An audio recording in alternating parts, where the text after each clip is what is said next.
ভেঙে চুরে পড়ে রইল কৃতিকের শব্দ বুকের উপর। আর না তো কৃতিক একবারই কিছু জিজ্ঞেস করলো ওকে, বরং অরুর উন্মুক্ত পিছে আদুরে দু হাত বোলাতে বোলাতে আকস্মিক গতিতে অদর ডুবালো অরুর উষ্ঠধরের ভাঁজে বহুদিনের কামনা বাসনার অবসান ঘটিয়ে চুমু পাল্টা চুমুতেই দুজন ভরিয়ে দিচ্ছিল একজন আরেকজনের হৃদয় মন সবকিছু। কৃতিক বরাবরই বিছামান অরুর সংস্পর্শে এলে ওর মাথা ঠিক থাকে না, তার উপর অরু আজ সাড়া দিচ্ছে ওর স্পর্শে। এন অবস্থায় কৃতিক ওর ঠোঁট ছড়িয়ে গলায় মুখ ডুবিয়ে দিয়ে দুহাতে টেনে উপরে তুলতে লাগলো অরুর পরনের ফিনফিনে সাদা টপসটা। ভালোবাসার যখন তুঙ্গে অরুও কেন যেন এতগুলো দিন পর না করতে পারছিল না কৃতিককে। ঠিক এমন সময় হুট করে কেন কি যেন দেখে ভূত দেখার মতো চমকে উঠল অরু। তড়িৎ গতিতে কৃতিকের থেকে সরে গিয়ে ওর পেছনেই মুখ লুকালো, চোখ খেঁচায়। এমন একটা সময় অরু হঠাৎ সরে গিয়েছে যে কৃতিক নিজের মেজাজি সংবরণ করতে পারল না। সহসাই অরুর দিকে তাকিয়ে বিরক্ত হয়ে দাঁত কটমটিয়ে বলে উঠল, তোর মাসে কয়বার পিরিয়ড হয় ইডিয়েট? অরু অবুঝের মতো চোখ উঁচিয়ে বলল, আমি কখন বললাম? অরুর শরীর ঠিক আছে ব্যাপারটা বুঝে আসছে কৃতিক আবারও তপ্ত নিঃশ্বাস ছেড়ে বলে উঠছে, তাহলে দূরে সরে গেলি কেন?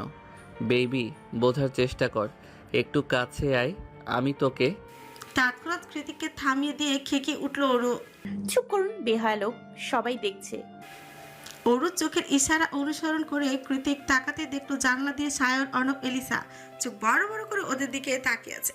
কৃতিকের কাহিনী দেখে ওদের তিনজনেরই চোয়াল ঝুলে পড়ার উপক্রম। ওদের এই অদ্ভুত চাহনিকে কোনো গুরুত্ব না দিয়ে কৃতিক পেছনে ঘুরে ওর পিঠে মুখ লুকিয়ে বসে থাকা অরুকে উদ্দেশ্য করে বলে উঠল, বেবি, জানালাটা লাগিয়ে দেব তাহলে? আর চুপ করুন। কৃতিকের কথায় শেষ হওয়ার আগেই অরু এমন চিৎকার দিল যে কৃতিক কেন ওদের তিনজনেরই কানের পর্দায় তালা লেগে গিয়েছে। মাঝরাতে কৃতিকের বাড়ির ছোট্ট হলরুমটাতে গোল হয়ে বসে আছে ওরা তিনজনই। সবার সিরিয়াস ভাব ভঙ্গিমা দেখে মনে হচ্ছে খুবই গুরুত্বপূর্ণ বিষয় নিয়ে আলাপ হচ্ছে এখানে। ঘুমন্ত অরুকে বিছানায় শুয়ে দিয়ে একটু পরে কৃতিকও নেমে এলো নিচে। সিঁড়ি ভেঙে নামতে নামতে বিরক্ত আওয়াজে কৃতিক বলল, কি ব্যাপার, তোদের বাড়িঘর নেই নাকি? এখানে কি চাস? কৃতিকের কথায় সায়র মনে লাগার মতো করে বলল, তুই আমাদের খোঁড়া দিচ্ছিস? আমাদের তুই জানিস আমার নেটওয়ার্ক কত? কৃতিক সায়রের কথা পাত্তা দিল না। অর্ণব ওকে ডেকে বলল, সিরিয়াস আলাপ হচ্ছে এখানে, জেকে পারলে বুদ্ধি দে। কৃতিক গিয়ে আসন পেতে বসে পড়লো কাউচে। অতঃপর গেমিং রিমোট কন্ট্রোলটা হাতে নিয়ে বলল, কি হয়েছে বল, কি এমন জরুরি কারণে তোদের মাঝরাতে গোল মিটিংয়ে বসতে হলো? অর্ণব বলল, খুবই জরুরি কারণ। তুই একটু শায়রকে টিপস দে তো ভাই, বেচারা বাসর তো দূরে থাক, বউকে একটা চুমো অবধি খেতে পারছে না। কৃতিক চোখ ছোট ছোট করে সায়রের দিকে তাকে সন্দিহান গলায় বলল, কেন পারছিস না? কোনো গোপন সমস্যা? কলিকাতা হারবাল অর্ডার দেব নাকি? অর্ণব তৎক্ষণাৎ কৃতিককে থামিয়ে দিয়ে বলল, আরে ধুর, এমন কিচ্ছু না, বুঝিসই তো নার্ভাস। সবাই তো আর তোর মতো না যে গাড়ির ঘোড়ার মধ্যেই। হুট করে এলিসার চোখ পাকানো দেখে অর্ধেক কথাতেই আটকে গেল অর্ণব। কৃতিক গেম খেলতে খেলতে জিভ দিয়ে গাল ছেলে বলল, ও এই ব্যাপার, 2 প্যাক মাল খেয়ে বাড়ি পাঠিয়ে দে, দেখবি শুধু চুমু না, আরো অনেক কিছু খেয়ে বসে থাকবে। কৃতিকের কথা শুনে সায়র ফিউ কুচকে বলল, তুইও কি মাল খেয়ে চুমু খাস নাকি? কৃতিক ঠোঁট উঁচু বলল, আমার ওসবের প্রয়োজন হয় না। বউয়ের কাছে গেলে এমনিতেই নেশা ধরে যায়। বউই আমার ব্যক্তিগত মাল। সার ফোঁস করে একটা নিঃশ্বাস ছেড়ে বলল। তা তো রাস্তাতেই দেখে এলাম। সার রাস্তার কথা বলতেই কৃতিক হাতের রিমোট ছুঁড়ে ফেলে দিয়ে উঠে যেতে যেতে বলল, ধুর শালা, এতক্ষণ ধরে নিজেকে সামলেছিলাম, দিলি তো মনে করিয়ে। ওইদিকে অর্ণব সারের জন্য গ্লাস ভর্তি বিয়ার নিয়ে এসে কৃতিকের যাওয়ার পানে তাকিয়ে বলল, কি রে, কোথায় যাচ্ছিস? ওকে মাল খাওয়াতে হবে তো। কৃতিক যেতে যেতে নির্লিপ্ত কণ্ঠে জবাব দিল, বউয়ের কাছে। অর্ণব বেচারা আর কি বা করবে, একা হাতেই সারকে মাল খাওয়ানোর মোক্ষম দায়িত্বটা পালন করতে শুরু করলো। ভরসা একটাই, এবার যদি ছেলেটা একটু খোলস থেকে বেড়ে নিজের আপন বউকে 2-1 চুমুটুমু খেতে পারে। গভীর রাতে সান ফ্রান্সিসকোর রাস্তাঘাট কিছুটা ফাঁকা, তবে শহরের অলিতে গলিতে মাতাল মানুষের অভাব নেই। কেউ অফিস কলিগদের সাথে লেট নাইট পার্টি করে বাড়ি ফিরছে, তো কেউ বন্ধু বান্ধবদের সাথে, কেউ বা প্রচণ্ড নেশায় ভূত হয়ে রাস্তার মাঝে শুয়ে পড়ছে নির্দ্বিধায়।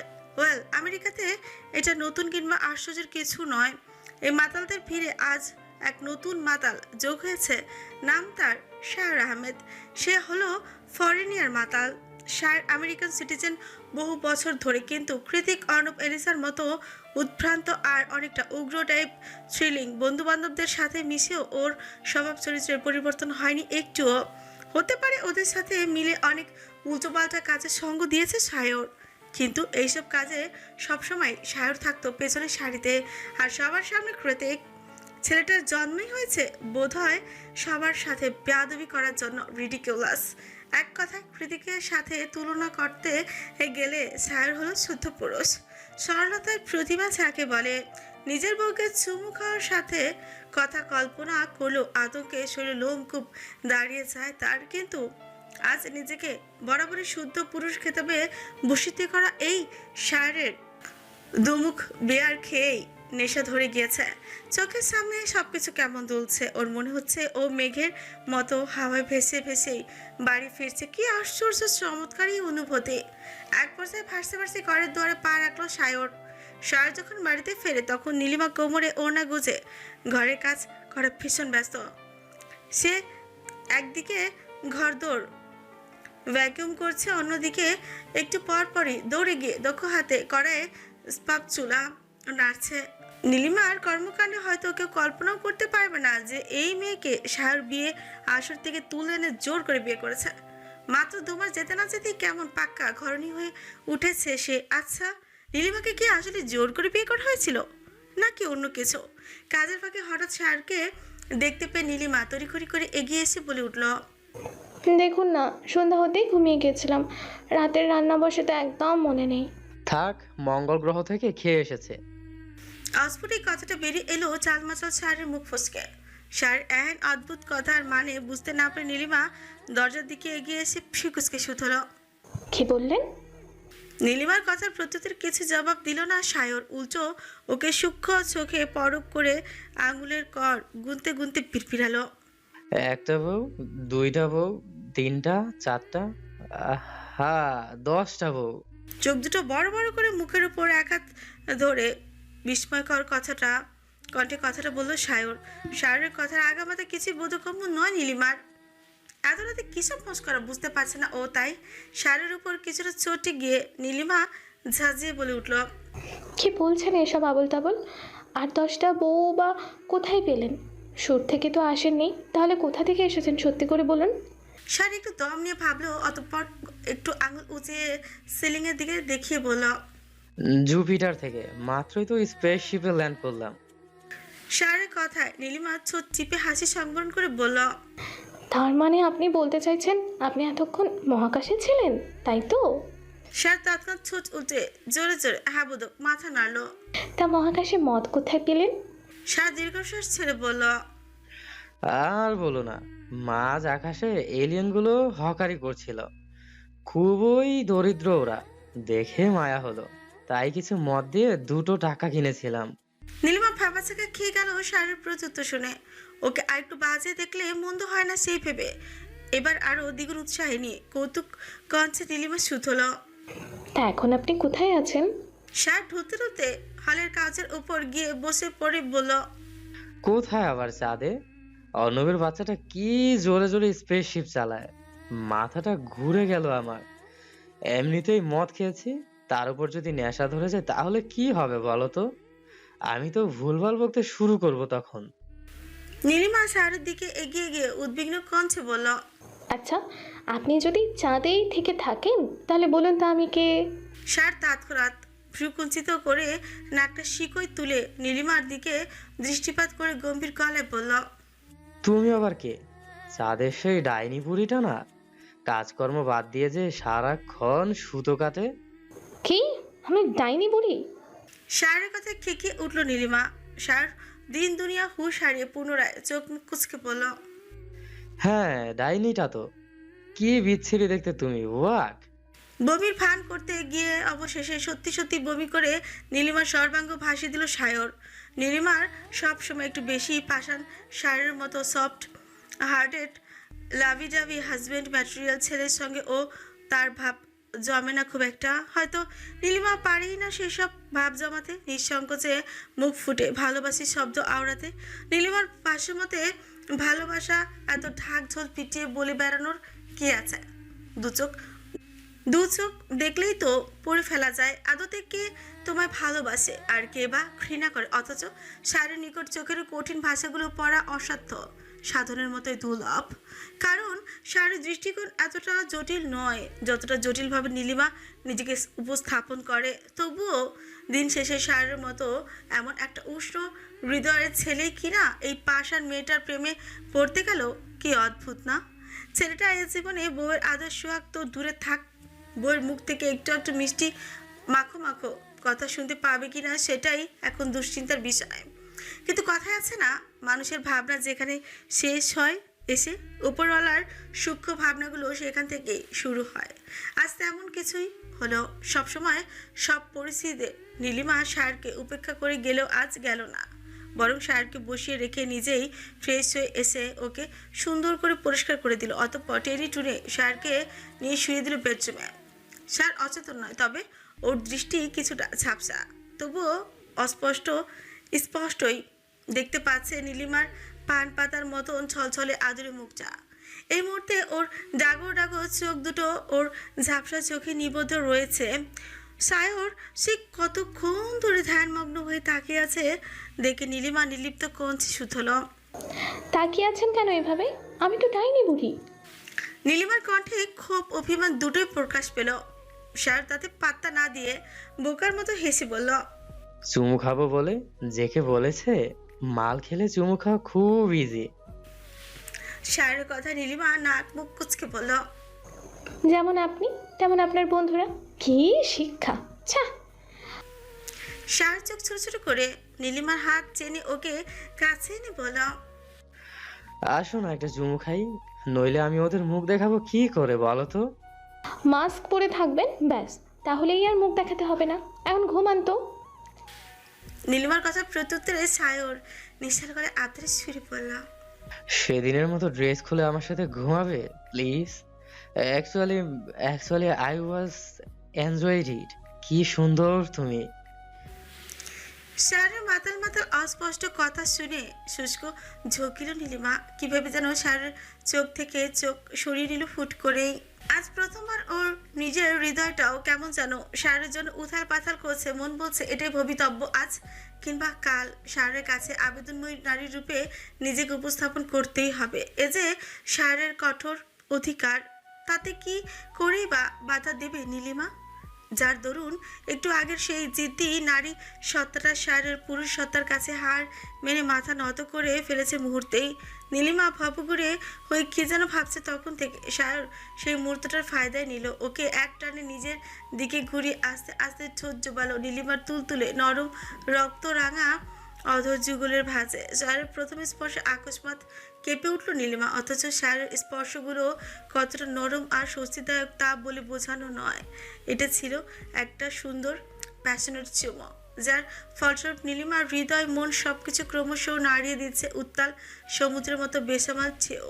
ক্ষণে ক্ষণে মাথা চারা দিয়ে উঠছে অযাচিত বন্য চাহিদারা। সার নীলিমার হাতে হাত রেখে আচ্ছা হয়ে আছে, আর নীলিমার উপর গভীর চুমনে একটা ভেজা নরম অনুভূতিতে আবিষ্ট হয়ে নীলিমাও কেমন যেন নেতিয়েই পড়লো, নিজের অজান্তেই হাত নিয়ে রাখলো সারের কাঁধের উপর। ঠিক সেই সময় সার চেতনা হারিয়ে বিড়বিড় করতে করতে আস্তে করে ঢলে পড়লো নীলিমার বুকের উপর। অসহ্য রকম বিরক্তিকর একটা পরিস্থিতিতে পড়ে অবশেষে দীর্ঘশ্বাস ছেড়ে চোখ খুলল নীলিমা। ও এখনো স্পষ্ট শুনতে পাচ্ছে সার অস্পষ্ট আওয়াজে বলছে, তুমি অনেক সুন্দর রাগিনী, তুমি অনেক বেশি সুন্দর। I want to touch you, kiss you even. এতটুকু বলে পুরোপুরি নিস্তেজ হয়ে পড়লো সায়র। এদিকে সায়রের কথা প্রচন্ড বিরক্ত লাগছে নীলিমার। ও এক ধাক্কায় সায়রকে নিজে থেকে সরিয়ে রুম থেকে বেরিয়ে যেতে যেতে তাৎ কটমুটি বলল, মাতাল একটা। কাল সারা রাত কৃতিককে ফোনে না পেয়ে আজ সকাল সকাল ডাক্তার সমেত বাড়ি বয়ে এসে কৃতিককে চেক আপ করিয়েছে প্রত্যয়। ডাক্তার বলেছে কৃতিকের শরীর এখনো অনেকটা দুর্বল, অ্যাক্সিডেন্টের ধকল কাটিয়ে উঠতে আরও কিছুটা সময় লাগবে। তার উপর কালকে একটু বেশি প্রেশার দিয়ে ফেলেছে নিজের অসুস্থ শরীরটাকে, যার দরুন এই মুহূর্তে হাতে স্যালাইন লাগিয়ে হেডবোর্ডে হেলান দিয়ে আতশোয়া হয়ে বসে আছে কৃতিক। ওর এক হাতে আইপ্যাড আর কানে হেডফোন, এইভাবে বসে বসে কি শুনছে কে জানে। কৃতিকের থেকে হাত কয়েক দূরে স্টাডি টেবিলে বসে তখন থেকে ল্যাপটপে কি যেন টাইপ করছে অরু। আসলে আজ বহুদিন বাদে আবারও লিখতে বসেছে ও। লেখালেখি মূলত এমনই, হৃদয় থেকে শব্দগুচ্ছ উগরে না বেরোলে একটা অক্ষর লেখার শক্তি নেই। অরু পারেনি এতগুলো দিনে বসে থেকেও কোনো একটা বাক্য সাজাতে, কারণ মনের ব্যথা আর মস্তিষ্কের হয়রানি ওকে লিখতে দেয়নি। কোনো এক অজানা শক্তি বলে আঙুলগুলোকে করে দিয়েছিল অসার আর অপারক। বহুদিনের সেই অপারক শক্তি বলকে হটিয়ে আজ আবারও শান্ত মস্তিষ্কে মন দিয়ে লিখছে অরু। অফিসে কাজ আছে বলে প্রত্যয় অনেক আগেই চলে গিয়েছে, যদিও কৃতিক নিজেই নিজের কাজ করতে পারে, তবুও প্রত্যয় যাওয়ার আগে অরুকে সব কিছু বুঝিয়ে দিয়ে গিয়েছে। এছাড়াও কৃতিকের কথা মতো কালকের ঘটনার জের ধরে অরুকে প্রাথমিক চিকিৎসা আর কিছু ওষুধপত্র লিখে দিয়ে গেছেন ডাক্তার। কৃতিকের স্যালাইন শেষ পর্যায়ে, অরু তখনও সচকিত হয়ে একধানে টাইপ করছিল। এমন সময় ব্র্যাবেট আওয়াজ তুলে কম্পিত হয়ে বেজে উঠল কৃতিকের ফোনটা তখন অরুর কাছে ছিল, কারণ অরুর সাথে কথা শেষ করে আর কৃতিকের কে ফেরত দেওয়া হয়নি। ফোনটা এখানেই রেখে দিয়েছিল মনের ভুলে, তাই এই মুহূর্তে ল্যাপটপের থেকে চোখ সরিয়ে চেয়ার ছেড়ে মোবাইলটা হাতে কৃতিকের কাছে এগিয়ে গেল ও কৃতিকের দিকে মোবাইলটা বাড়িয়ে দিয়ে বলল, ক্লাব থেকে কল এসেছে। কৃতিক কানে হেডফোন খুলে এক নজর মোবাইলের চোখে বোলালো, অতঃপর কলটা কেটে দিয়ে সেটাকে অযত্নে ছুঁড়ে মারল বিছানার এক কোণে। কি হলো? অরুর প্রশ্নে কৃতিক ওর পানে শান্ত স্বরে বলল, কিছুই হয়নি বেবি। তাহলে ফোনটা এভাবে ছুঁড়ে ফেললেন কেন? কৃতিক অরুকে কাছে টেনে এনে নিজের পাশে বসে অত্যন্ত স্বাভাবিক গলায় বলল, যে রাইডিংয়ের কারণে আমার হার্টবিট এতটা ব্যথা পেয়েছে, যে রাইডিং আমাদের এভাবে আলাদা করে দিয়েছে, সেই রাইডিং আমি পুনরায় কন্টিনিউ করব ভেবেছিস? Even I hate bike. আজ থেকে আমার একটাই অবসেশন, আর সেটা হলি তুই। এতক্ষণে ধরে কৃতিকের কথাগুলো মনোযোগ হয়ে চুপচাপ শুনলেও এই মুহূর্তে চট করে উঠে দাঁড়িয়েছে অরু। অরুকে উঠে যেতে দেখে কৃতিক গভীর গলায় প্রশ্ন ছুড়ল, হোয়াট হ্যাপেন বেবি? অরু দ্রুত হাতে স্যালাইন খুলতে খুলতে বলল, স্লাইন শেষ হয়ে রক্ত উঠে এসেছে, তবুও চুপ করে আছেন। বলি, আপনার কি অনুভূতি শক্তি নেই নাকি? স্যালাইন খোলা হয়ে গেলে কৃতিক অরুকে হ্যাঁচকা টানে নিজের বুকের উপর ফেলে দিয়ে বলল, কে বলেছে নেই? কাছে আয়, দেখাচ্ছি। অরু মুখ ভার করে বলল, থাক আর দেখাতে হবে না, হাতে লাগবে আপনার। No way. কথাটা বলে অরুকে ধাক্কা মেরে বিছানায় ফেলে দিয়ে ওর উপর উঠে বসল কৃতিক। দু হাতে অরুর নরম কবজি দুটো চেপে ধরে হাসকি স্বরে বলল, কাল আমার কতটা কষ্ট হয়েছে সে খবর রাখিস তুই? সারা রাত একটু ঘুমাতে পারিনি, তাও নিজেকে বারবার বুঝিয়েছি। আমার পিচ্চি বউটা ক্লান্ত হয়ে ঘুমিয়েছিল, এই ঘুমন্ত পরীটাকে কি করে জাগাতাম আমি তো নির্দয় মানব, তবুও এই নিষ্ঠুরতম কাজটা করতে পারিনি আমি। ফলে রাতের মতো ছাড় দিয়েছি তোকে। সকালবেলা যে কিছু করব তাও সহ্য হলো না তোর উজবুক দুলাভাইয়ের। কোথা থেকে যেন উড়ে এসে স্যালাইন ঝুলিয়ে দিয়ে চলে গেল, আর এখন তুইও বাহানা দেখাচ্ছিস। কি সাহস তোর অরু? ভয় করছে না আমাকে? মাথাটা অন্যদিকে ঘুরিয়ে অরু লাজুক হেসে জবাব দিল, না, করছে না। আপনার সব রকম রূপ দেখে অভ্যস্ত আমি। Baby look at me. কৃতিকের ডাকে ওর চোখে চোখ রাখলো অরু। তৎক্ষণাৎ হৃদয় ঝড় বইতে শুরু করেছে অরুর। ওলটপালট হয়ে যায় আবেগের সমুদ্র। কি ভয়ানক আকর্ষণ ওই ভাসমান চোখ দুটোতে। অরু আজও বুঝতে পারে না কি আছে ওই দু চোখে, যা অরুকে এভাবে নিস্তেজ করে ছাড়ে। হৃদয়ের কুল ভেঙে চড়ে প্লাবিত করে দেয় মুহূর্তেই। আজ সকল সংকোচ উপেক্ষা করে অরু প্রশ্নটা করেই বসলো কৃতিককে। তপ্ত নিঃশ্বাস ছেড়ে শুধল, কি আছে আপনার দু চোখে, বলুন না। হাতে ক্যানোলা থাকার দরুন ব্যস্ত হাতে অরুর শরীরের সমসবটুকু টেনে ছিঁড়তে ছিঁড়তে কৃতিক হিসিসি জবাব দিল, obsession, I think unhealthy obsession. নিজের জামার নড়বড়ে হাল দেখে অরু অসহায়ের মতো করে বলল। কি করছেন? আমার পছন্দের জামা এটা। কৃতিক উদ্ভ্রান্তের মতো অরুর কপালে চুমু খেয়ে জবাব দিল। আবার কিনে দেবো বেবি, একটা নয় 10টা কিনে দেবো। তাও এখন চুপ করে থাক। না না, কি যেন বলছি, জাস্ট কন্টিনিউ ইট। কৃতিকের কথা মতো অরু পুনরায় শুধল। আর অবসেশনের বাইরে গিয়ে অরুর প্রশ্নের সঠিক উত্তর বোধ হয় কৃতিকেরও অজানা। দুনিয়াতে এত সুন্দরী আর আকর্ষণীয় মেয়ে থাকতে কেন অরুর জন্যই এত শুধু পাগলামি করে ও কে জানে। অজানা এই প্রশ্নের উত্তর খুঁজতে গেল কৃতিক বরং এক সমুদ্র ভালোবাসার হারিয়ে যাওয়ার প্রয়াসে মুখ বাড়িয়ে দিল অরুর তুলতুলে নরম উন্মুক্ত গলার ভাঁজে। তবে ওর অধর যুগলকে অরুকে স্পর্শ করার আগেই অরুর গলায় অনেকগুলো কালচে ক্ষত দেখতে পেয়ে ভীষণ ব্যতিগ্রস্ততায় কপালটা কুঁচকে গেল কৃতিকের। ও সেগুলোতে তীক্ষ্ণ নজর বুলিয়ে আকস্মাৎ শক্ত হাতে গলাটা চেপে ধরল অরুর। কৃতিকের স্পর্শ বরাবরই তীব্র বেদনাদায়ক, কিন্তু কোনটা ভালোবাসার স্পর্শ আর কোনটা ক্ষোভের সেটা বেশ ভালোভাবে বুঝতে পারে অরু। যার দরুন অসহনীয় ভালোবাসার স্পর্শের মাঝে হুট করেই এমন রাগের বহিঃপ্রকাশ ঘটায়। কিছুটা আতঙ্কিত হয়ে কৃতিকের চোখের দিকে চাইল অরু। দেখলো একটু আগের সেই কামুক চোখ দুটো এখন যে উধাও হয়ে গিয়েছে তার ইয়াদা নেই। কৃতিকের হাতের বাঁধনটা এতটা দৃঢ় যে অরুর দম আটকে আসছে, চোখ দিয়ে পানি গড়িয়ে পড়ছে আপনা আপনি। তবুও বহু কষ্ট করে কৃতিকের আগুনে হলকার মতো চোখের দিকে চেয়ে অস্পষ্ট আওয়াজে অরু শুথল। কি হয়েছে? লাগছে তো আমার। অরুর কথায় পাত্তা দিল না কৃতিক। মুখের পেশিগুলো শক্ত করে অত্যন্ত ধীর কণ্ঠে বলল। গত 2 মাস ধরে তোকে স্পর্শ করিনি আমি, তাহলে এগুলো কি?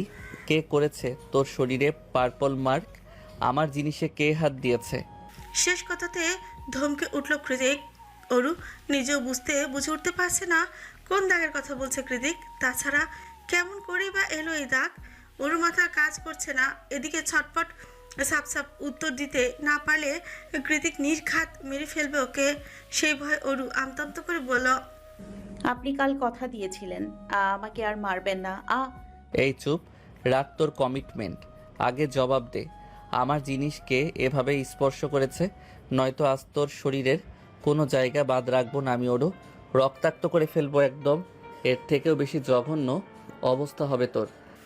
কথা বলতে বলতে অরুকে হ্যাচকা টান দিয়ে বসিয়ে দিল কৃতিক। কৃতিকের সেই টানে অরুর মনে হলো বাহু থেকে ওর হাতটা ভেঙে চলে আসবে। কোনো মতে কম্পিউটারের ভাঁজে নিজেকে আড়াল করে অরু ব্যথায় কাতরাতে কাতরাতে হিচকে তুলে বলল। বিশ্বাস করুন, আমি জানি না কিভাবে হলো এসব। এই মুহূর্তে কৃতিকের মেজাজ চড়ে আছে সপ্তম আসমানে। সেই সাথে উগ্রতা ছড়িয়ে পড়ছে চোখে মুখে, এমনকি সমগ্র শরীর জুড়ে। ও পারলে কাঁচা চিবিয়ে খেয়ে ফেলতো অরুকে। ওর জিনিসকে কেউ এতটা গভীরভাবে স্পর্শ করেছে আর অরুকে না সেটা এড়িয়ে যাচ্ছে। কত বড় কলিজা ওর! মাত্রাতিরিক্ত চড়াও মেজাজের ফলস্বরূপ এবার অরুর চোয়ালটাও শক্ত হাতে চেপে ধরল কৃতিক। সেভাবেই অরুর মুখের সামনে মুখ এড়ে কঠিন গলায় বলে উঠল। জানিস না মানে? তোকে কেউ এভাবে স্পর্শ করলো আর তুই জানিসই না? কার সাথে শুয়েছিস সত্যি করে বল। দাগগুলো তো তরতাজা মনে হচ্ছে, অমিতের সাথে নয় তো? অরু তৎক্ষণাৎ আতঙ্কিত হয়ে এদিক ওদিক জোরে জোরে মাথা নাড়ল, তবে তা দৃষ্টিগোচর হলো না কৃতিকের। তার আগেই ওর চোখ গিয়ে ঠেকলো স্টাডি টেবিলের উপর রাখা ল্যাপটপের দিকে, যেখানে অরুর বহু কষ্টের লেখা এখনো ফ্রন্ট পেজ ভাসছে। কৃতিক সেদিকে তাকে দাঁত দাঁত পিষে বলল। আমি জানতাম এই অমিতের প্রতি তোর ভীষণ দুর্বলতা। কি বলছেন এসব, পাগল লোক? এতক্ষণ নিজেই ভীষণ দ্বিধাদ্বন্দ্বের মধ্যে থাকায় অরু খুব একটা খেয়াল করতে পারেনি কৃতিকের কর্মকাণ্ড। কিন্তু যেই মুহূর্তে মনে পড়ে গেল এটা আসলে রেজার কাজ, সেদিন ধস্তাধস্তির সময় রেজা অসংখ্যবার অরুর গলার টেনে ধরেছিল, যার প্রেক্ষিতে নখের আঁচড় বসে এমন কালচে হয়ে গিয়েছে গলার বোনগুলো। ঠিক তখনই চেঁচিয়ে উঠল অরু। তবে অরুর চেঁচানোতে খুব একটা যায় আসলো না কৃতিকের। ও রাগের বশবর্তী হয়ে দ্রুত পায়ে এগিয়ে গিয়ে অরুর ল্যাপটপটা তুলে নিয়ে নিজের সর্বশক্তি দিয়ে আছাড় মারল মেঝেতে। প্রথমবারে খুব একটা ক্ষয়ক্ষতি না হওয়ার দরুন কৃতিক পুনরায় সেটা হাতে তুলে নিয়ে এবার জানালা দিয়ে বাইরে ফেলতে উদ্যত হয়। চোখের সামনে নিজের স্বপ্নে এতগুলো দিন ধরে জমানো লেখা সব এভাবে নিজের স্বামীর হাতে ধ্বংস হয়ে যেতে দেখে বিছানা ছেড়ে ছুটে এসে কৃতিককে আটকাল অরু। পেছন দিক থেকে ওকে জড়িয়ে ধরে কাঁদতে কাঁদতে বলল। ওটা ফেলো না। থামো প্লিজ, ওটা ফেলো না। আমি তোমাকে সব খুলে বলছি। তাও ওটা ফেলো না দয়া করে। এখানে অমিতের কোনো যোগসূত্র নেই। লেখালেখি আমার ছোটবেলার স্বপ্ন। কৃতিক থামলো, ল্যাপটপটা বাইরে না ফেলে ছুঁড়ে মারলো টেবিলের উপর। অরুর তুমিতে কাজ হয়েছে ব্যাপারটা বুঝতে পেরে স্বস্তি নিঃশ্বাস ছাড়লো ও। এরপর সেভাবেই পেছন থেকে জড়িয়ে ধরে একে একে রেজার ঘটনা সব খুলে বলল কৃতিককে। কৃতিক শুধু দু হাত মুষ্টিবদ্ধ করে সবটা শুনেছে, চুপচাপ শুনেই গেল। অতঃপর ঘুরে দাঁড়িয়ে অরুকে এদিক ওদিক ঘুরিয়ে গমগমে আওয়াজে বলল, আর কোথায় টাচ করেছে বাস্টারটা? কৃতিকের কথার জবাবে অরু অন্যদিকে মুখ ঘুরিয়ে নাসূচক মাথা নাড়ল। কৃতিক কি ভেবে যেন নিজের শার্টটা খুলে অরুর উন্মুক্ত শরীরটা ঠেকে দেয়। পর মুহূর্তে নিজে একটা হুডি পরে সিগারেট আর ওয়ালেট নিয়ে গটগটিয়ে বেরিয়ে যায় রুম থেকে। যেতে যেতে অরুর উদ্দেশ্যেই বলে, ফ্রেশ হয়ে রেস্ট কর, তোকে টায়ার্ড লাগছে। কৃতিকের কথায় জবাব দিল না অরু, উল্টো রাগ ক্ষোভে ফুসফুস করতে করতে কৃতিক বেরিয়ে যেতেই ধাপ করে দরজাটা লাগিয়ে দিল, বেডরুমের বিশাল দরজাটা। সেবেলা সেভাবেই কেটে গেল। সকাল পেরিয়ে দুপুর হলো, দুপুর পেরিয়ে বিকেল, এক পর্যায়ে বিকেল পেরিয়ে আধারে চাদর মুড়িয়ে রাত নেমে এলো। সুবিশাল ধরনী জুড়ে তখনও অরু যেন অস্তিত্বহীন। সারাদিনে একটি বারের জন্য দরজা খোলেনি ও। আর না তো খোঁজ নিয়েছে কৃতিকের। ওদিকে কৃতিকও কেন যেন আগ বাড়িয়ে ঘাটায়নি অরুকে। আর ঘাটাবেই বা কেন? ও কি তার যোগ্যতা রাখে আদৌ? তাছাড়া অরু দরজা খুললেই বা কী বা জবাব দেবে ও? এই তো সকালেই শুধু শুধু মেয়েটাকে কথার আঘাতে ছিন্ন ভিন্ন করে দিয়েছ কৃতিক। ওর মাত্রাতিরিক্ত পজিটিভনেস, অবসেশন, টক্সিসিটি এসব অরুকে কষ্ট দেওয়ার জন্য যথেষ্ট। কৃতিক সেটা ভালো করে জানে। তবুও কেন যেন রাগ উঠলে নিজেকে সংযত করতে পারে না কৃতিক। অরুর বেলায় তো মোটেই না। তখন বারবার মনে হতে থাকে, এই শরীর, এই আত্মা সব আমার, সব ওর সাথে ইচ্ছে করতে পারি আমি। আমাকে বাধা দেওয়ার অধিকার কেউ রাখে না, স্বয়ং অরু নিজেও না। অথচ রাগ করে গেলে সেই সব ঘটনার জন্য ভীষণ অনুশোচনায় হৃদয়টা হাহাকার করে ওঠে কৃতিকের। বারবার মনে হয়, একটু একটু করে ভালোবাসার বীজ বপন শেষে ছোট্ট চারাগাছ থেকে বেড়ে ওঠা ফুলের মতো পবিত্র আত্মাটাকে কি করে এতটা আঘাত করলাম আমি। আমার মতো একটা লাগামহীন ছন্নছাড়া ছেলেকে ভালোবেসে অরুও তো আজ অবধি কম যন্ত্রণা সহ্য করেনি। শুধুমাত্র আমার টানে ইউএসএ পর্যন্ত চলে এসেছে মেয়েটা, আর আমি হিচিপিচি ভাবতে ভাবতেই ভীষণ ক্ষোভে চিৎকার করে উঠল কৃতিক। আহ, ফাকড মাই অ্যারোগেন্সি। এখন নিশ্চয়ই অরু কৃতিকের কোনো কথা শুনবে না। হ্যাঁ, কৃতিক পারে অরুকে জোর জবরদস্তি করতে, কিন্তু সকালের ঘটনার পরে সেটা কি আদৌ উচিত হবে? সে ভেবেই নিজেকে সারাটা দিন গুটিয়ে রেখেছে কৃতিক। দুপুরের সময় অরুর পছন্দের বিরিয়ানি অর্ডার করে সেটাকে ড্রোনের সাহায্যে জানলা দিয়ে অরুর রুমে পাঠিয়ে দিয়েছিল। তাও ওকে এইটুকু বিরক্ত করেনি কৃতিক। খাবারের সাথে দিয়ে দিয়েছে ছোট্ট একটা চিরকুট, যাতে লেখা, আই এম সরি হার্টবিট, আর এমন হবে না, জীবনেও হবে না। একটু রুমে অ্যালাউ কর, তোকে অনেক আদর করব। সাথে দুঃখী দুঃখী একটা ইমোজি। তবে এই ফিরকুটে আজ আর মন টলল না অরুর। ও খাবারটা রেখে দিয়েই চিরকুটটা পুনরায় ফেরত পাঠিয়ে দেয় ড্রোনের সাথে। ড্রোনটা চিরকুট সমেত ফিরে আসায় কৃতিক ভেবেছিল অরু হয়তো কিছু লিখে পাঠিয়েছে, তাই তাড়াহুড়ো করে ব্যাকইয়ার্ড থেকে ড্রোনটা কুড়িয়ে চিরকুট খুলে কৃতিক দেখতে পায় ওর সরিটা কেটে কুটে সেখানে কতগুলো রাগী ইমোজি এঁকে দিয়েছে অরু। অজ্ঞতা বউয়ের কাছে ক্ষমা প্রার্থনাটা নইতে বহমান উল্টো স্রোতের মতোই বিফলে চলে গেল জায়ান্ট কৃতিকের। অন্ধকারের মাঝে হাই পাওয়ারের চশমা দিয়েও খালি চোখে চারিদিক কোনো কিছুই দেখার উপায় নেই। অথচ এই নিকষ আধারের মাঝেও শাহরের দুঃখী দুঃখী মুখখানা স্পষ্টই দেখতে পাচ্ছে অর্ণব। খানিক বাদেই ফুসফুস করে দীর্ঘশ্বাস ছাড়ছে সে। ঘটনাটা 1 কিংবা 2 মিনিট ধরে চলমান নয়। সেই যে পাহাড়ের চূড়ায় এসে 3 জন মিলে বসেছে, তখন থেকে এই চারিদিকে নীরবতা বিরাজমান। ফাঁকে ফাঁকে শাহরের দীর্ঘশ্বাসের আওয়াজ বেশি এলো। কৃতিক নীরবে স্মোক করছে শুধু। এদের দুঃখী দুঃখী ব্যথাতুর চিত্তের মাঝে পড়ে অর্ণবের নিজেকে এলিয়েন মনে হচ্ছে এখন, যার আদতে কোনো দুঃখ কষ্ট বলে কিছুই নেই। অথচ এলিসার প্রেগনেন্সির মুড সুইংয়ের খপ্পরে পড়ে প্রতিদিন কি মারটাই না হজম করে ছেলেটা। সেই কথা না হয় অজানায় থাক। আপাতত শাহরের এই দীর্ঘশ্বাস মেনে নেওয়া যাচ্ছে না মোটেই। ওকে থামাতে হবে। তাই কিছুটা বিরক্ত হয়ে অর্ণব বলে ওঠে, কি হয়েছে বলতো? এইভাবে নিঃশ্বাস নিতে থাকলে তো হায়াত ফুরাবার আগেই মরে যাবি তুই। তৎক্ষণাৎ সায়র খেকিয়ে উঠে বলল, তোদের মতো হাড় বজ্জাত বন্ধু থাকার চেয়ে মরে যাওয়া অনেক ভালো। শালা কি খাইয়ে পাঠালি কাল রাতে? কিছুই মনে নেই। সকালে উঠে দেখি বউ আমার রেগে বোম হয়ে আছে।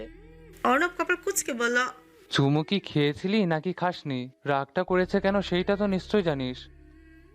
সায়র কাছামাছি করে বলল, আমার কিছুই মনে নেই। আর নীলিমা তো কথাই বলছে না। ব্রেকফাস্টে পোড়া রুটি খেতে দিয়েছে, তাও একটা। সায়রের কথার পাছে অর্ণব মিনমিনিয়ে অসহায় সুরে বলল, তোর বউ তো তাও খেতে দেয়, আমার বউ তো সকালে উঠেই ক্যারাটে প্র্যাকটিস করতে বেরিয়ে যায়। কিছু বললি? অর্ণব নাসূচক মাথা নাড়ল, বলল, শোন, তুই আজকে গিয়ে নীলিমাকে সরাসরি জিজ্ঞেস করবি যে আদৌ তুই কিছু করেছিস নাকি করিসনি। যদি না করিস তাহলে নতুন প্ল্যান বানাবো আমরা, যার নাম হবে মিশন ফুলসজ্জা। অর্ণবের কথায় সায়র হাসূচক মাথা নাড়িয়ে কৃতিকের দিকে তাকিয়ে বলল, তুই এখানে কি করিস? তোর না বাড়িতে বউ এসেছে, তাও তোর আমাদের সাথে আড্ডা দিতে মন চাইলো? স্ট্রেঞ্জ। কৃতিক মুখ দিয়ে নিকোটিনের ধোঁয়া ছেড়ে বলল। বউ রাগ করেছে। তৎক্ষণাৎ নির্বিকার গলায় অর্ণব বলে উঠল, তোর রাগ ভাঙালেই তো হয়। তাছাড়া ওরও একটা সফটি, ও তোর উপর কতক্ষণই বা রাগ দেখাবে? বেশি হলে 1 ঘন্টা। সারাদিন। অর্ণবের মুখের উপর কথাটা বলে সায়রের মতো করেই দীর্ঘশ্বাস ছাড়ল কৃতিক। অর্ণব বুদ্ধিমানের মতো মাথা দুলিয়ে বলল, বুঝেছি, জটিল সমস্যা। তুই একটা কাজ কর, তুই বরং ওরুকে কোনো একটা সারপ্রাইজ দিয়ে দে, দেখবি রাগ ফাগ সব উধাও। অর্ণবের কথায় কৃতিক ওর পানে প্রশ্নসূচক দৃষ্টি নিক্ষেপ করে অর্ণব পুনরায় বলে, এই ধর ক্যান্ডেল লাইট ডিনারে নিয়ে গেলি, ফুল দিয়ে প্রপোজ করেছি, কিংবা কোনো রয়্যাল প্যালেসে নিয়ে গিয়ে ওকে একটু বেহালার সুর শোনালি, সেই বেহালার তালে তোরা দুজন বল নাচ করলি। তোদের পায়ের কাছে জমে থাকবে অসংখ্য রঙিন বেলুন, মাথার উপর থেকে ঝরে পড়বে টকটকে লাল গোলাপের পাপড়ি। অর্ণবের কথা শেষ করার আগে কৃতিক ওকে শেষ করে থামিয়ে দিয়ে বলল, হয়েছে, থাম। আমি এসব পারি না, এগুলো আমার ডিকশনারিতেই নেই। ইভেন আজ পর্যন্ত আমি ওরুকে নিয়ে কোনো দিন শপিংয়ে অবধি যাইনি। যখন যা প্রয়োজন সব অনলাইনে অর্ডার করেছি, বিয়েটা পর্যন্ত করেছি কোনো মতে। সেখানে তুই কী সব বুদ্ধি দিচ্ছিস? এসব আমার দ্বারা হবে না। কথা শেষ করে কৃতিক উঠে দাঁড়িয়ে ওদেরকে রেখে চলে যায়। অর্ণব পেছনে ঘুরে কৃতিকের যাওয়ার পানে তাকে গলা উঁচিয়ে শুধোয়। আরে কোথায় যাচ্ছিস? কৃতিক যেতে যেতে জবাব দেয়। বউয়ের রাগ ভাঙাতে। কৃতিক চলে গেলে সায়র অর্ণবকে বলে, ওদের হঠাৎ কি হলো বলতো? অর্ণব মানে কিছু একটা চেক করতে করতে জবাব দেয়, জানি না, তবে ওরুর মামাতো ভাই রেজা এবার শেষ। ছেলেটা একটু বেশিই ধূর্ত। সায়র কপালে দুশ্চিন্তার ভাঁজ পড়ল। ও তৎক্ষণাৎ উদ্বিগ্ন কণ্ঠে গলায় শুধল। শেষ মানে? অর্ণব কপট হেসে বলল, কুল শায়ের, কাল ইন্টারনেটে এমনিতেই দেখতে পাবি, এত হাইপার হওয়ার কিছুই নেই। গভীর রাতে ঘুমের মাঝে ওরু যখন মনে হতে থাকে পেছন থেকে জড়িয়ে ধরেছে একটা খড়খড়ে উষ্ণ হাত, অবাধে বিচরণ করছে ওর সমস্ত পৃষ্ঠদেশ। ঠিক তখনই লাফিয়ে উঠে বসলো অরু। এদিক ওদিক চোখ বোলাতে গিয়ে ড্রিম লাইটের হলদে আলো স্পষ্ট দেখতে পেল কৃতিক বসে আছে ওর মুখোমুখি হয়ে। তার মানে একটু আগের হাতটা কৃতিকের ছিল। ব্যাপারটা বোধগম্য হতে অরু রেগে মেগে কিছু বলতে যাবে, তার আগে কৃতিক বলে উঠছে, ব্যথা করছে হার্টবিট। কৃতিকের কথা রাগ ডাক ভুলে গিয়ে উদ্বিগ্ন হয়ে উঠল অরু। মনে মনে ভাবলো, সত্যিই তো আজ কৃতিক একটা ঔষধও খায়নি, কি করেই বা খাবে? ঔষধ তো সব বেডরুমে ছিল। আর অরু তো রাগের চোটে দরজাই খুলেনি বেডরুমের। কৃতিকের ব্যথার কথা শুনে অনুশোচনা হতে লাগলো অরুর মনে। ও তৎক্ষণাৎ কৃতিকের বাজকাট সোচালো চুলগুলোতে হাত বুলিয়ে করুণ স্বরে বলে উঠছে, মাথায় কি বেশি ব্যথা করছে? কৃতিক না সূচক মাথা নাড়িয়ে অরুর হাতটা নিজের বুকের বাম পাশে রেখে শান্ত স্বরে বলল, এখানে ব্যথা করছে। তুই ইগনোর করলে আমার হৃদয়টা ব্যথা করে অরু, খুব ব্যথা করে।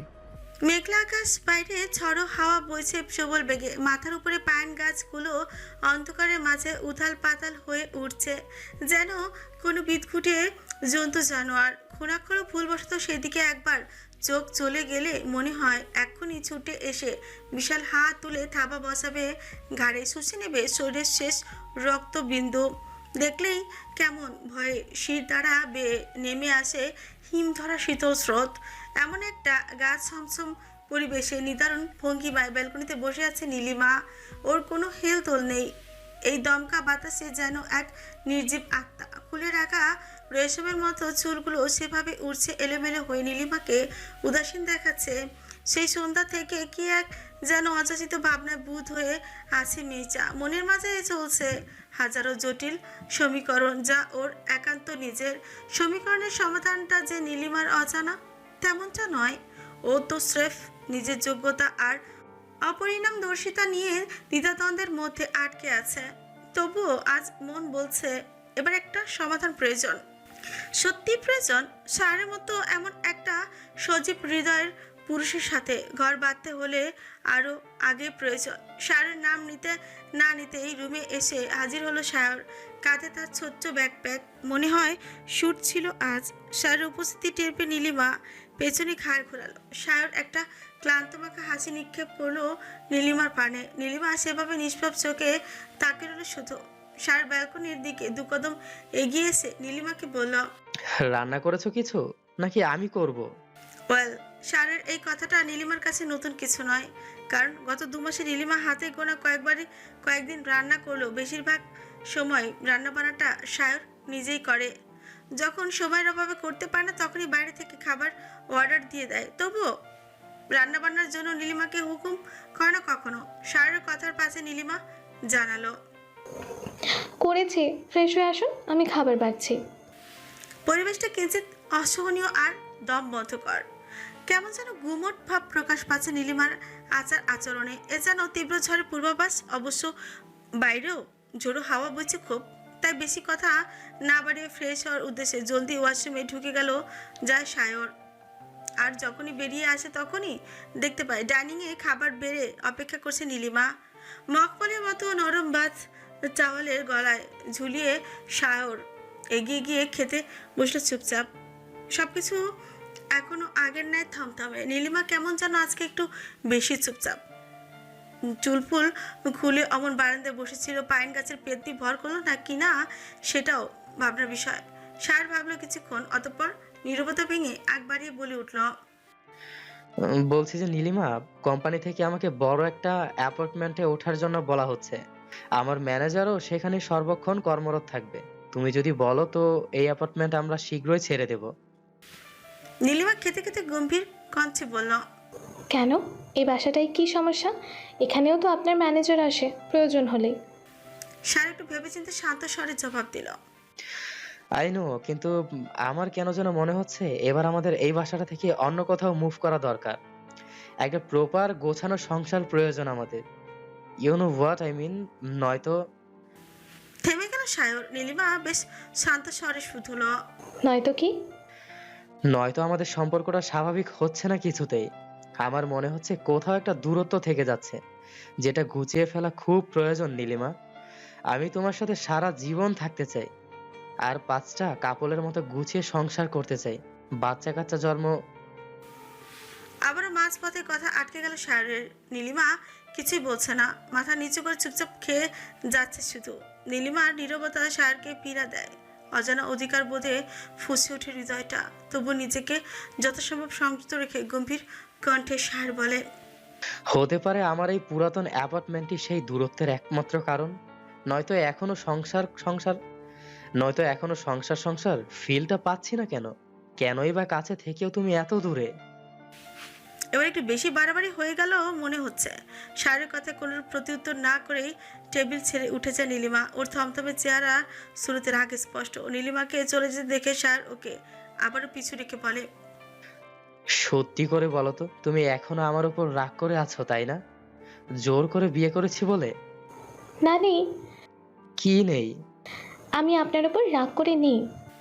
নীলিমার সোজাসাপটা উত্তর। নীলিমার উত্তর শুনে সায়র একটু স্বস্তিতে চোখ বুঝলো। পরক্ষণে চট করে চোখ খুলে নীলিমাকে ডেকে বলে উঠল, নীলিমা। এবার দাঁড়িয়ে পড়লো। নীলিমা আস্তে করে পেছনে তাকিয়ে শুধল, কি? কাল রাতে আমি কি কিছু, না মানে তোমার সাথে কোনো অভদ্রতা? সঙ্গে সঙ্গে কঠিন জবাব ভেসে এলো নীলিমার দিক থেকে, হ্যাঁ করেছেনই তো, চরম অভদ্রতা করেছেন। যা নয় তাই বলে গালি দিয়েছেন আমাকে, ডাইনি বুড়ি, কুটনি বুড়ি, পিশাচিনি, আরও কত কি। নীলিমার কথা শুনে সায়র আহামক হয়ে গেল। শেষমেশ কিনা মালকে নিজের বউকে এভাবে গালিগালাজ করেছ। ছি, সব দোষ এই হারামি বন্ধুগুলোর। শালা বুদ্ধি দেওয়ার নাম করে একেবারে ফাঁসির আসামি বানিয়ে ছেড়ে দিল। সার অসহায়ের মতো করে ছুঁচ উল্টে তাকিয়ে আছে নীলিমার দিকে। নীলিমা একবার দেখে হর্ন নিয়ে চলে গেল। নীলিমা রেগে মেগে চলে যাচ্ছে ব্যাপারটা বুঝতে পেরে পেছন থেকে হাঁক ছেড়ে ডাকলো সায়র। নীলিমা, নীলিমা শোনো একটু, আমি আসলে ওভাবে মিন করতে চাইনি। বিশ্বাস করো, কাল রাতে যা করেছি, যা বলেছি, সেসব কিছুতে আমি মনের ভুলে করেছি। আই আই সোয়ার, একটা কথাও আমার মনের কথা ছিল না। সায়রের কথায় পেছনে ঘুরে চোখ ছোট ছোট করে তাকালো নীলিমা, বলল, তার মানে আপনি বলতে চাইছেন কাল আপনি আমাকে ভুল করে চুমু খেয়েছেন, আর যে ওই যে আদরের কথাগুলো সেগুলোও সব মিথ্যে ছিল? এবার যেন আকাশ ভেঙে পড়লো সায়র। তার মাথার মধ্যে গিলু সব তালগোল পাকিয়ে যাচ্ছে। তার মানে ও কি কাল নীলিমাকে চুমু খেতে পেরেছিল, নাকি নীলিমা ওকে নিয়ে ঠাট্টা করছে? মনের মাঝে হাজারো কনফিউশন দূর করার উদ্দেশ্যে ভাবাচাকা খেয়ে সায়র অস্ফুট স্বরে বলল, ইয়ে মানে, সত্যি কি চুমু খেয়েছিলাম? বুকের উপর দু হাত ভাঁজ করে দাঁড়িয়ে নির্লিপ্ত কণ্ঠে জবাব দেন নীলিমা। হ্যাঁ, খেয়েছিলেন। নীলিমার কথায় বুকের উপর থেকে যেন পাহাড়ি সরে গেল সায়রের। এতক্ষণে ভেতরটা কেমন শান্তি শান্তি লাগছে। মনে থাকুক বা নাই থাকুক, চুমু তো খেয়েছিল, এটাই বড় কথা। সেই ভেবে উৎফুল্লতায় কুলকুলি হেসে উঠে সায়র বলল, বিশ্বাস করো নীলিমা, কাল যা করেছি, যা বলেছি, সব মন থেকে করেছি, সব। সায়রের কথায় আচমকা চোখ মুখ কুচকে গেল নীলিমার, যেন বিয়ে বাড়ির পঞ্চব্যঞ্জনের মাঝে ফুট করেই কেউ কাঁচা করলা মুখে পুড়ে দেওয়া হয়েছে ওর। মুখটাকে সেভাবে রেখে খেকিয়ে উঠে নীলিমা বলল, কি বললেন? আপনি যা বলেছেন সব মন থেকে বলেছেন? স্যার মুচকি এসে উপনিস মাথা ছাকালো। নীলিমা দ্বিগুণ রেগে মেগে চেঁচিয়ে উঠল তৎক্ষণাৎ। তার মানে আপনি বলতে চাইছেন আমি আসলেই একটা ডাইনি বুড়ি? হকচকে উঠল সায়র, জলদি হাসি থামিয়ে বলল, এ মাম, সেটা কখন বললাম? নীলিমা ঠোঁট উল্টে কাদো কাদো গলায় বলল, এই যে এখন বললেন আপনি কাল রাতে যা বলেছেন সব আপনার মনের কথা। এরপর আর সারের প্রত্যুত্তরের জন্য এক মুহূর্ত অপেক্ষা করলো না নীলিমা। ঠাস করে ওর মুখের উপরেই লাগিয়ে দিল দরজাটা। এদিকে নিজের কথায় নিজেই বোকা বনে গেল সায়র। মনে মনে চোখ মুখ খিচিয়ে নিল, নিজের গালে নিজেই থাপ্পড়েই বসালো সজোরে। তারপর চোখ খুলে অসহায় সুরে নীলিমাকে ডেকে বলল, বউ আমার, বিশ্বাস করো, কাল রাতে একটুও নিজের মাঝে ছিলাম না আমি। আর না তো হুঁশে থেকে কোনো কিছু করেছি। কাল যা যা বলেছি, যা যা করেছি, এমনকি যদি চুমুও খেয়ে থাকি, তাহলে সেটার জন্য আমি খুবই দুঃখিত। তোমাকে হার্ট করা আমার উদ্দেশ্য নয় রাগিনী। আমি তো তোমাকে ভালোবাসার জন্য নিয়ে এসেছি। দুঃখ দিতে যাব কেন বলো? সবাই তো বিয়ের আগে প্রেম করে, আমরা না হয় বিয়ের পরেই প্রেম করব। তুমি সময় নাও, আমি অপেক্ষারত। আমাদের গল্পটা হবে love after marriage. Is not it beautiful? দরজার সামনে দাঁড়িয়ে তখনও উদ্গ্রীব হয়ে নিজেকে দুর্নির্দোষ আর শুদ্ধ পুরুষ প্রমাণ করে ব্যস্ত সায়র। আজ যে করেই হোক নীলিমাকে বোঝাতে হবে যে তার স্বামী একমাত্র হলো সরলতার প্রতিমা। আগে করে একজন শুদ্ধ পুরুষ, সে মাল খেয়ে এসে অনুমতি ব্যতীত বউকে চুমু খেয়ে ফেলেছে। এটা মোটেও শুদ্ধ পুরুষের কাজ নয়। তাই ভুলচুকু স্বীকার করে নিজেকে নির্দোষ প্রমাণ করাটা জরুরি। তবে নীলিমার বোধহয় এত বেশি শুদ্ধতায় কিছুতে আপত্তি রয়েছে। তাই তো নিজেকে, নিজের শুদ্ধ স্বামীটাকে খানিকটা অশুদ্ধ বানানোর পায়তারাই করে একটা খোলামেলা নাইট ড্রেস পরে দরজা খুলে বেরিয়ে এসে দেয়ালে ঠেস দিয়ে দাঁড়িয়ে খানিকটা আবেদনময়ী রূপে দাঁড়িয়ে পাতলা অধর যুগলে গাঢ় লিপস্টিক লাগাতে লাগাতে নীলিমা বলে, এই নাইট ড্রেসটা জামা কাপড়ের প্যাকেটে পেয়েছি, সাইজটা আমারই। কে কিনলো বলুন তো? নীলিমার কথার কোনোরূপ জবাব দিল না সায়র, বরং গভীর চোখে ওর ধনুকের মতো বাঁকানো নারী শরীরটা এক ঝলক পরখ করে শুষ্ক ঠকিল শুধু। কি দেখেছেন অমন করে? সায়রের চোখ দুটো চিকচিক করছে। ও কিছু বুঝে উঠতে না পেরে মনের আকাঙ্ক্ষাকে সর্বা প্রশ্রয় দিয়ে ফট করে বলে উঠল, আজকে একটু অশুদ্ধ হতে চাই নীলিমা। একটু নয়, অনেকটা অশুদ্ধ। বাইরে বাতাসের তাণ্ডব শেষ। রাতে বোধহয় ঝড় উঠবে। সারদের অ্যাপার্টমেন্টের চাইতেও কৃতিকের এই নির্জন শহরতলির বাড়িতে বাতাসের বেগ দ্বিগুণ। তবে থাই লাগানো বিশাল জানলা ভেদ করে সেই প্রকাণ্ড ঝড়ো হাওয়া প্রবেশ করতে পারে না অরু কৃতিকের মাস্টার বেডরুম অবধি। ভেতরে যা প্রবেশ করে তা হলো প্রতিধ্বনি, বাতাসের সাইসে আওয়াজ। আওয়াজটা ভয়ানক, কেমন যেন গা ছমছম করে উঠে, হুট করে যে কেউ শুনলে নির্ঘাত আঁতকে উঠবে। কিন্তু হঠাৎ বইতে থাকা তীব্র ঝড়ো বাতাসের সাইসে আওয়াজেও আঁতকে উঠল না ওরু, এমনকি চমকালোও না খুব একটা। কারণ এর থেকে বড় চমক তো ওর সামনেই বসে আছে, যার নাম জায়ান্ট প্রতীক চৌধুরী। মানুষটা আস্ত একটা চমক, প্রতি সেকেন্ডে অন্তরই সে চমকে দেয় ওরুকে। এ যেমন মাস্টার নিজের খোলস ছাড়িয়ে বেরিয়ে এসে একেবারে বাধ্য স্বামীর মতো বইয়ের কাছে নিজের অসহায়ত্ব স্বীকার করে নিল, কোনো কিছু না ভেবেই হদিস দিয়ে দিল নিজ হৃদয়ের অসহনীয় পীড়ার। এই পীড়া যে নতুন নয়, তবে মুখ ফুটে প্রকাশ করাটা ছিল পুরোপুরি নতুন এক অধ্যায়। এ যে জায়ান্ট কৃতিক নিজের অসহায়ত্ব ওরুর সামনে তুলে ধরলো, নিজের দুর্বলতা প্রকাশ করে দিল।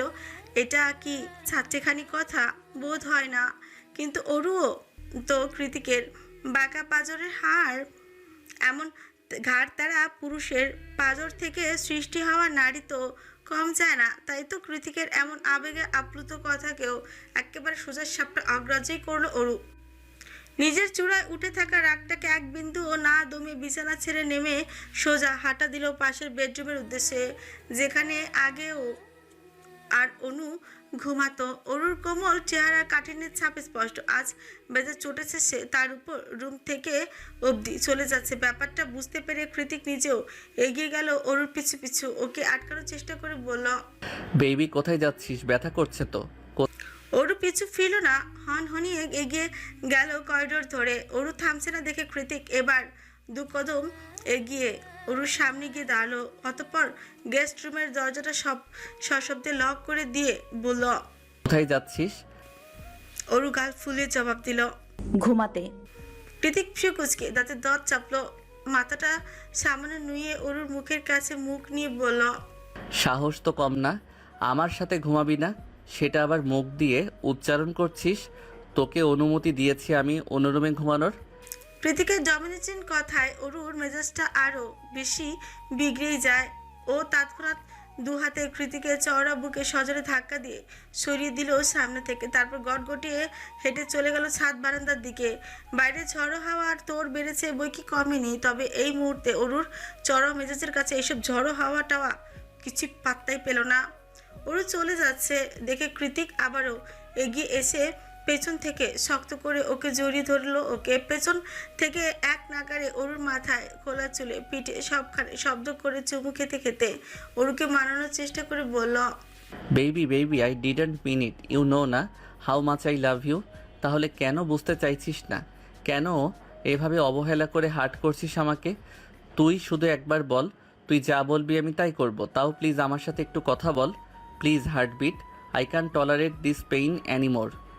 কৃতিকের চোখে মুখে ভীষণ অসহায়ত্ব, হাতে এখনো ক্যানোলা লাগানো, তাই খুব শক্ত করে ধরতে পারেনি অরুকে, যার দরুন অরু এক ঝটকা নিজেকে ছাড়িয়ে নিল কৃতিকের বাঁধন থেকে। নিজেকে ছাড়িয়ে কৃতিকের থেকে দূরত্ব বাড়াতে চুপচাপ এগিয়ে গেল পুলের দিকে। তবুও কৃতিক কিছু বলল না, বরং নতুন উদ্যমে এগিয়ে গিয়ে পুনরায় জড়িয়ে ধরল অরুকে। এবার একটু কৌশল খাটিয়ে অরুকে জব্দ করেছে সে। এক হাত রেখেছে অরুর কোমরে, অন্য হাত গলা আর বুকের মাঝখানে। এবার আর নড়াচড়া করতে পারছে না অরু, যার ফলস্বরূপ কৃতিকের হাতের মধ্য থেকে এক প্রকার ধস্তাধস্তি শুরু করে দিয়েছে। বলিষ্ঠ দেহের কৃতিকের হাতের মধ্যে থেকে চিংড়ি মাছের মতো লাফালাফি করছে অরু। ওদের ধস্তাধস্তিতে কৃতিকের ক্যানোলা লাগানো হাত থেকে ফিনকি দিয়ে রক্ত বেরিয়ে আসে এক পর্যায়ে। তবুও কৃতিক এইটুকুনি ছাড়ছে না অরুকে, বারবার শান্ত স্বরে বোঝানোর চেষ্টা করছে শুধু, বেবি প্লিজ, বলেছি তো আর হবে না। দেখ আমি সরি বলছি, আই এম এক্সট্রিমলি সরি। তাও তুই কথা বল প্লিজ। আমার থেকে নিজেকে এভাবে বারবার আলাদা করিস না, এতে আমি রেগে যাই। তোর দূরত্ব সহ্য হয় না আমার, বোঝার চেষ্টা কর একটু। কৃতিকের কথা শেষ হতে না হতে ধস্তাধস্তির এক পর্যায়ে পা ফসকে আচমকা পানিতে পড়ে গেল ওরা দুজনেই। পানিতে হাবুডুবু খেয়ে অরু তাড়াহুড়ো করে পুল থেকে উঠতে গেলে স্কার্ট সমেত একটা পা টেনে ধরে আবারও অরুকে পুলের মাঝে ছুঁড়ে মারে কৃতিক। আকস্মিক কাহিনীতে আপনা আপনি কয়েক ঢোক পানি খেয়ে হাঁপাতে হাঁপাতে মাথা তুলে ক্রন্দনরত অরু। ঠান্ডা পানিতে ভিজে একাকার হয়ে গম রঙা ত্বকে লালচে বর্ণ ধারণ করেছে ওর। কৃষ্ণ চূড়ার ন্যায় রাঙা কপল বেয়ে অবাধে গড়িয়ে পড়ছে তপ্ত নোনা জল। যা চোখ এড়ালো না স্বয়ং কৃতিকেরও। নিজের কর্মকাণ্ডে ব্যতিগ্রস্ত হয়ে একটা দীর্ঘশ্বাস ছেড়ে অরুকে একটা নিজের কাছে নিয়ে এসে ওকে বুকের মধ্যে চেপে ধরে কৃতিক শুধলো। ব্যথা লেগেছে? পরমূর্তি কান্নার বাঁধ ভেঙে গেল অরুর। কোনো কিছু তোয়াক্কা না করে অনেকটা শব্দ করে কেঁদে উঠল ও। কাঁদতে কাঁদতে কৃতিকের বুকে ইচ্ছে মতো কিল ঘুষিয়ে ছেড়ে অভিমানী কণ্ঠে চেঁচিয়ে উঠল, বলল, তুই একটা পচা স্বামী, তোর সাথে কোনো কথা নেই আমার, থাকতে পারেও না। তুই সব সময় আমাকে বকিস, কথায় কথায় গায়ে হাত তুলিস। তোর দেয়া হাজারটা ভালোবাসার ক্ষত আমার শরীরে, তাও আমি সবকিছু সহ্য করি, চুপচাপ মেনে নিই, কারণ আমি জানি যে আমি তোর দুর্বলতা। তুই আমাকে না পেলে উন্মাদ হয়ে যাবি, থাকতে পারবি না আমায় ছাড়া। তাই বলে তুই আমার ভালোবাসা এভাবে আঙুল তুলবি, এভাবে? হ্যাঁ, তোর মতো একরোখা অবাধ্য বদমেজাজি মানুষটাকে ভালোবেসে কি না সহ্য করেছি আমি। কথার আঘাত, শারীরিক যন্ত্রণা, মানসিক যন্ত্রণা, আরো কত কি, তার ইয়াত্তা নেই। তাহলে তুই কিভাবে আমার সতীত্ব নিয়ে প্রশ্ন তুললি, কিভাবে বল? শেষ কথাতে গলা ছেড়ে চেঁচিয়ে উঠে কৃতিকের বাহুতে সজোরে কামড়ে বসিয়ে দিল অরু। ও এত জোরে কামড় দিয়েছে, ধরেছে যে ব্যথায় চোখ মুখ খিচিয়ে বন্ধ করে রেখেছে কৃতিক। তবুও অরুকে সরানি নিজের থেকে। আর না তো ও অরুর এত এত অভিযোগের পাশে একটা টু শব্দ করেছে। নিজ দাঁতের শক্তি পড়ে এলে কৃতিকের ভেজা টি শার্টটা টেনে ধরে অরু আবারও কাঁদতে কাঁদতে বলল, সত্যি করে বলুন তো, ভালোবাসা আর অবসেশন অবসেশন এক না, তাই না? তার মানে কি আপনিও আমাকে ব্যবহার করছেন? যখন আমার বাহ্যিক সৌন্দর্য হারিয়ে যাবে তখন? Just shut your fucking mouth Aru. অরুর কথা শেষ হওয়ার আগেই গর্জে উঠল কৃতিক। ওর কথায় নিজের অজান্তে কপালের রগ ফুলে ওঠে। কখন যে শান্ত মস্তিষ্কের রন্ধ্রে রন্ধ্রে রাগের পারদ ছড়িয়ে পড়েছে তা টের পায়নি কৃতিক নিজেও। এদিকে কৃতিকের ধমকে কম্পিত হয়ে উঠেছে অরুর শরীর। কৃতিক এতটা ভয়ানক টোনেই ধমক দিয়ে উঠেছে যে অরু এবার কান্নাকাটি ফুলে গিয়ে মূর্তি কৃতিকের অগ্নি দৃষ্টি থেকে চোখ সরিয়ে শুষ্ক একটা ঢোক গিল। পুলের মধ্যে পিছু হাঁটতে শুরু করলো। ওর খুবই ভালো করে বুঝতে পারছে যে অযথাই একটা ঘুমন্ত সিংহকে জাগ্রত করেছে ও। এবার অরুর কপালে দুঃখ আছে, বাড়াবাড়ি একটা সীমা থাকা দরকার। অরু তা ছাড়িয়ে গেছে।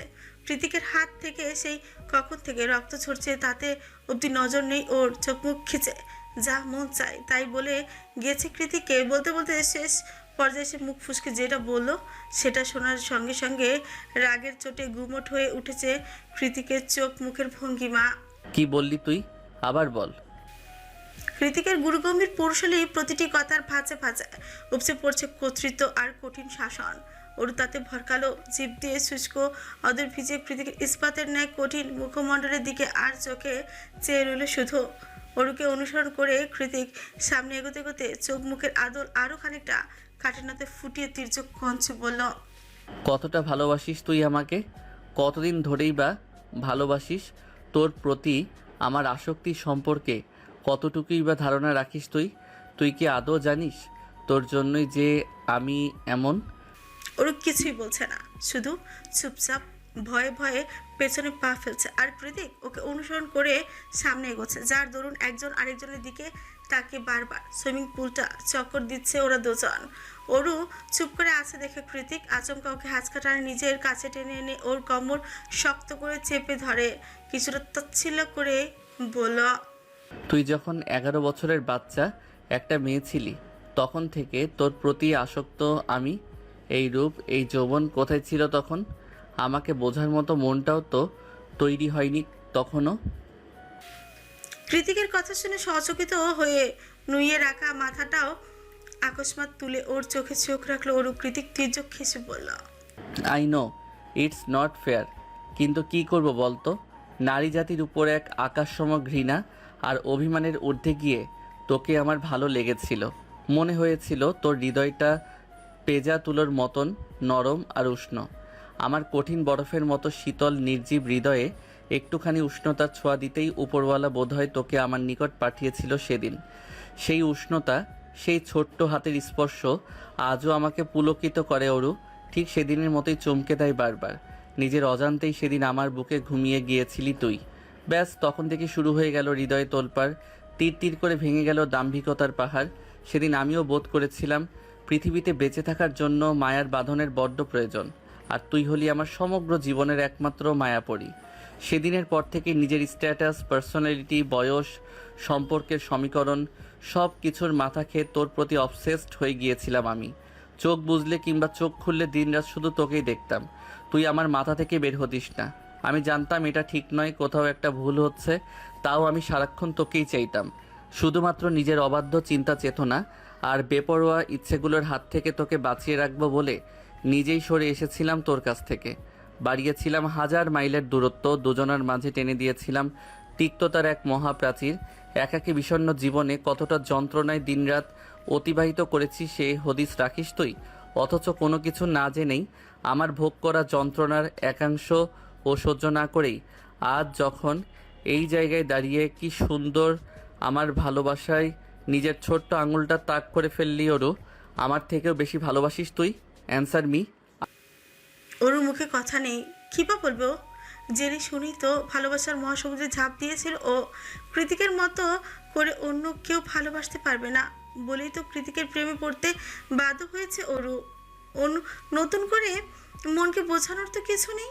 এই মানুষটার হাতে নিজের ভালোবাসার গল্পের শিরোনাম, উপসংহার সবই তো লেখা শেষ বহু আগেই।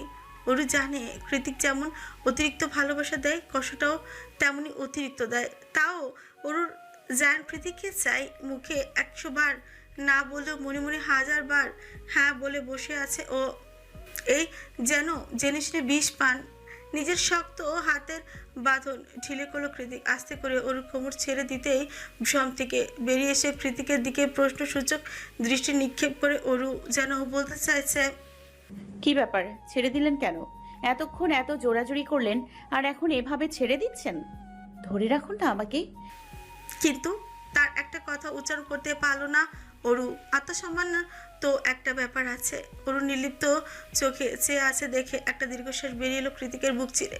কিছুক্ষণ চোখ বুজে নিজেকে খানিকটা সংযত করে শান্ত স্বরে কৃতিক বলে, I know my obsession is unhealthy. রাগের সময় যা খুশি তাই করি আমি। নিজের অজান্তেই তোকে অনেক অনেক কষ্ট দেই। আমি জানি সব দোষ আমার। আমি অনেকটা বেপরোয়া আর ছন্ন ছাড়া, তাও মানি। কিন্তু তুই শুধু একটাবার আমার হয়ে থেকে যা ওরু। ট্রাস্ট মি, আমি ভালোবাসতেও জানি। কৃতিকের শেষ কথাগুলোতে ঠিক কী পরিমাণ জাদু ছিল তা বোধ হয় অরু বলে বোঝাতে পারবে না। কৃতিকের মতো পিছুটানবিহীন মানুষও যে এতটা কাতর হয়ে কাউকে থেকে যেতে বলতে পারে সেটা অরু আজকে প্রথম আবিষ্কার করলো। আর এটাও ও জানে যে কৃতিক এই কথাগুলো আজ প্রথমবারই বলেছে, অথচ প্রথমবারেই কি সুন্দর হৃদয় নাড়িয়ে দিল। কৃতিকের কথার পাছে মুখ কিছু না বললেও মনে মনে অরু বলে, ফিরে যাওয়ার জন্য আসিনি তো। তাছাড়া ফিরে গেলে তোমাকে কোথায় পাবো আমি? তোমার অতিরিক্ত ভালোবাসার অগ্নিস্ফুলিঙ্গে নিজেকে দগ্ধ করা যে এখনো বাকি। বাইরে বিদ্যুৎ চমকাচ্ছে ক্ষণে ক্ষণে। বিদ্যুৎ আলোয় আলোকিত হয়ে উঠেছে সুইমিং পুলের নীল বর্ণের চলচলে স্বচ্ছ পানি। বাতাসটাও বেড়েছে দ্বিগুণ। বাইরের এই বৈরী আবহাওয়া দৃষ্টিগোচর হতে কৃতিক অরুকে উদ্দেশ্য করে অনুভূতিহীন কণ্ঠে বলে, আমার স্পর্শ খারাপ লাগলে আমি আর তোকে টাচ করব না কখনো। আর না তো তোকে কোনো কিছুর জন্য জোর জবরদস্তি করব। শুধু আমাকে ছেড়ে যাওয়ার কথা ঘুণাক করেও মুখে আনবি না, ব্যাস এইটুকুই চাওয়া। ওয়েদার খারাপ, জলদি রুমে গিয়ে ড্রেস চেঞ্জ কর, নয়তো ঠান্ডা লেগে যাবে। কথা শেষ করে পুল থেকে ওঠার জন্য উদ্দেশ্যে সামনের দিকে পা বাড়ায় কৃতিক। তৎক্ষণাৎ পেছন থেকে অরু ডেকে বলে, কে বলেছে আপনার স্পর্শ আমার খারাপ লাগে? অরুর কথায় কৃতিক পেছনে ঘাড় ঘোরালো। অরু এগিয়ে এসে লাফ দিয়ে কৃতিকের কোলেই উঠে পড়লো। অরুর 2 উরুতে হাত রেখে ওকে সামনে নিয়ে কৃতিক গম্ভীর মুখে বলল, এখন আবার কি চাই? আপনার স্পর্শ। কতদিন হয়ে গেল আপনি আমাকে একটু আদর করেন না। কৃতিক শুষ্ক চোখ গেলার সময় ওর অ্যাডমাস অ্যাপলটাকে আকর্ষণীয়ভাবে ওঠানামা করলো, যা দেখে চোখ দুটো হাজার কৃষে বুধ হয়ে গেল অরুর। অজ্ঞতায় অরু নিজেরকেই হারিয়ে হাত বাড়িয়ে আলতো হাতে স্পর্শ করলো কৃতিকের গলাটা। অরুর গভীর চাহনি পড়ে ফেলতে খুব একটা সময় লাগলো না কৃতিকের। ও একটানে অরুর হাতটা নিজের গলা থেকে সরিয়ে বাঁকা হেসে শুধল, যা বলছিস আর যা করছিস তা কি সজ্ঞানে ভেবে চিন্তা করছিস? আমার ভালোবাসা যে যন্ত্রণাদায়ক সেটা ভুলে গেলি? অরু আস্তে আস্তে নিজের চাহনি উপরে তুলে কৃতিকের চোখে চোখ রেখে বলল, এত কিছু বুঝি না। আমি আপনাকে চাই, জেনে শুনে আপনার বিষাক্ত ভালোবাসা গ্রহণ করেছি আমি। যন্ত্রণা তো সহ্য করতেই হবে, তাছাড়া আজকে নতুন তো কিছু নয়। প্রথমে গাল, এরপর কানের লতিতে আলতো স্পর্শ করে নিজের হাতটা অরুর চুলের ভাঁজে প্রবেশ করায় কৃতিক অরুর চুলগুলোকে মুঠিবদ্ধ করে মুখে নিয়ে আসে নিজের মুখের খুব কাছে।